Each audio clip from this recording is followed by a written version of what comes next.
Hey there, Royal Nation. Another edition of the Coach's Corner, first of the 2022-2023 athletic season. Here with head coach Steve Johnson from Bethel Football. First off, Coach, week one in the books. Got that win here at home in front of a great crowd. How does it feel just to get back on the field? Well, man, it was, we had a long camp. We had an awesome camp. Our guys, grew together. Camp's critical. We're putting together, kind of the foundation of everything. But really that even happens before that in the weight room and all those things. But we've got a real tight group of kids, a lot of experience coming back. Probably 28 of our top 30 guys are back. And we really felt early that, man, like we could play pretty quick here because, we're just experienced and it's starting to look right and those things. So that's a piece of it, the football. And then the other piece is getting to know each other. We're playing, it's a hard game, football, and it's a little bit boring and it hurts to practice. But you've got to embrace all that stuff because that's a life deal. And in order to play, you've got to go through some things. And we did.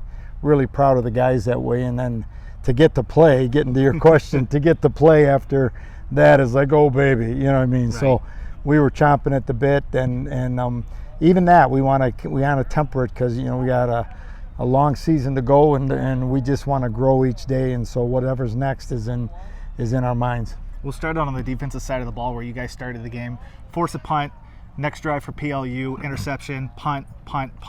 Your defense gave up no third downs on Saturday, just one of two teams in the nation to do that. Kind of nice to see them and hold that team to just 9 points. Yeah, that's great. I didn't know that stat, but they were 0 for 12, and our defense just played with great speed, intelligence. We've really done a nice job up front. Our front guys have had a great year in the weight room, and they just really want to shock the offensive front and give us a chance to run around and make plays. So some of that is a coordination. People don't realize when they in football you talk about fit ups. Well, if the nose and the tackle in the end aren't fit up right, then the backers and the safeties they don't have a chance to get that done. So we're disciplined from front to back, but everybody's got good speed. On the offensive side of things, obviously a little bit of a slow start.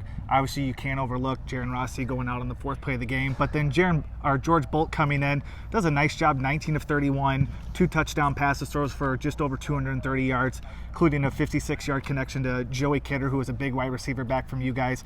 After that slow start, you kind of get the air taken out of you. Talk about that offense and how they got back into rhythm of things. Yeah, two things. As you talk, I'm so proud of George.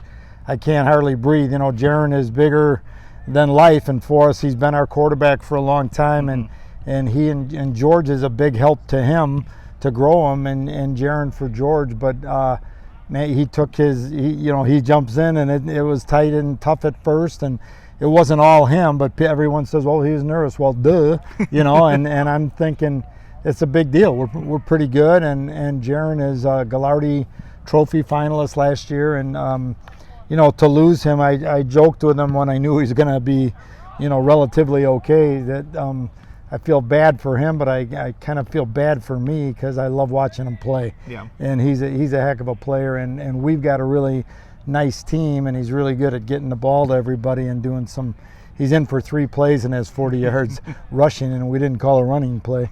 But the bigger story really was George just, settling in. His teammates rally around him, love him up, and he's really a good player. Yeah. You know what I mean? And for a lot of teams, he would have more experience than he does. But he's growing like crazy, and we need him. Yeah. Well, then looking forward to this week now. First road test of the season. Got to go to Platteville after defeating them here at home last year. Talk about kind of that last non-conference tune-up to guys to get you ready for MIAC play, what it means to go on the road and play a WIAC team who has already got a tough schedule. They play a Division II opponent last week, only lose by 10. Just a great road test for your team this week. Yeah, it really is. And the WIAC it's a different animal. They're physical, they're powerful. And I don't care what their record is. They're great.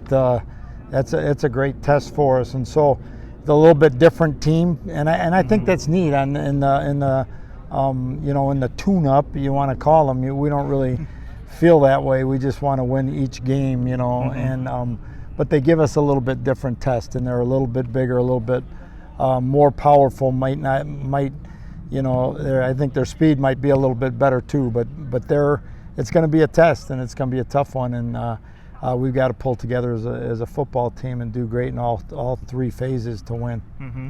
Well, Coach, good luck this weekend. Royals travel to Platteville. They'll take on Wisconsin-Platteville against the Pioneers. That's a 1 o'clock kickoff time. Tune in to BethelRoyals.com for more complete coverage. Can't wait.